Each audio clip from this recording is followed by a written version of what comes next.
Sankranti holidays ఇచ్చారా? మా పిల్లలకైతే సంక్రాంతి హాలిడేస్ స్టార్ట్ అయిపోయినాయి నిన్నటి నుంచే. సాటర్డే నుంచి. సాటర్డే నుంచి ఈరోజు సండే. ఈ 2 రోజులు ఇంట్లో ఉండేసరికి మా పాపకి బోర్ కొట్టేస్తుందంట. అందుకే ఈవినింగ్ బోర్ కొడుతుంది మమ్మీ అంటే బయటికి తీసుకెళ్ళిన. ఇంకా అక్కడ ఉప్పల్ బస్ స్టాండ్‌కి వెళ్ళే దారిలో ఇక్కడ టీ షాప్ ఉంటుంది. చాలా బాగుంటాయి. నేను ఇంతకుముందు వీడియోలో కూడా చెప్పిన. ఆ చాయ్ షాప్కి వెళ్ళి అక్కడ చాయ్ తాగి, పిల్లలు చాయ్ తాగకూడదు తెలుసు, కాకపోతే అప్పుడప్పుడు ఏం తప్పేం కాదు. అక్కడ చాయ్ తాగేసి అక్కడ నుంచి రింగ్ రోడ్ దగ్గర స్కై వాక్ ఉంది కదా, అక్కడికి వెళ్దామని వెళ్తున్నాం. వెళ్ళేదారిలో మహంకాళి అమ్మవారు ఉంది కదా, చాలా బాగుంటుంది. ఒకసారి బయట నుంచే చూసినా, నేను ఇప్పటివరకు లోపలికి అయితే వెళ్ళలేదు, వెళ్ళాలి ఒకసారి.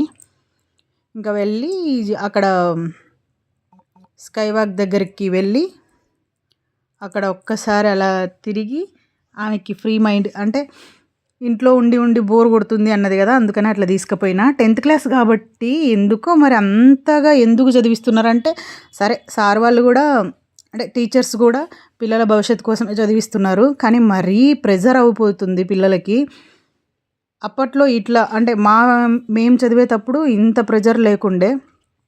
ఉదయం 7 నుంచి ఈవినింగ్ 7 వరకు స్కూల్లోనే అలానే కూర్చోవాలి. ఒక్క హాఫ్ అన్ అవర్ కూడా బ్రేక్ ఉండదు. పాపం పిల్లలు బాగా కష్టపడుతున్నారు. చదివే వాళ్ళు ఎలా అయినా చదువుతారు, చదవని వాళ్ళు ఎలా అయినా చదవరు, కానీ చదివిస్తున్నారు కదా, మనం కూడా తప్పనకూడదు సార్ వాళ్ళని అని చెప్పి ఇంకా ట్యూషన్ కూడా అందులోనే వేసేసినాం.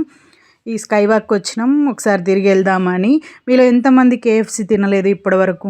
నేనైతే కేఎఫ్సి ఇప్పటివరకు తినలేదు. ఉప్పల్ మెట్రో స్టేషన్ దగ్గర కేఎఫ్సి ఉంది కదా, బర్గర్స్ అవన్నీ ఉన్నాయి. చూసేసి ఒకసారి అట్లా తిరిగేసి వచ్చినాం. వచ్చే దోవలో ఇది సర్వపిండి అంటారు కదా, సర్వపిండి ఇంకా ఈ బేకరీలో కప్ కేక్స్ తీసుకొని ఇంటికి వచ్చేసినాం. కావాలి అంటే ఇంటికి వచ్చేసరికి నా కొడుకు కైట్ మేకింగ్ చేస్తున్నాడు. స్కూల్లో ఫస్ట్ ప్రైజ్ వచ్చింది కైట్ మేకింగ్ది. ఈ రోజుకి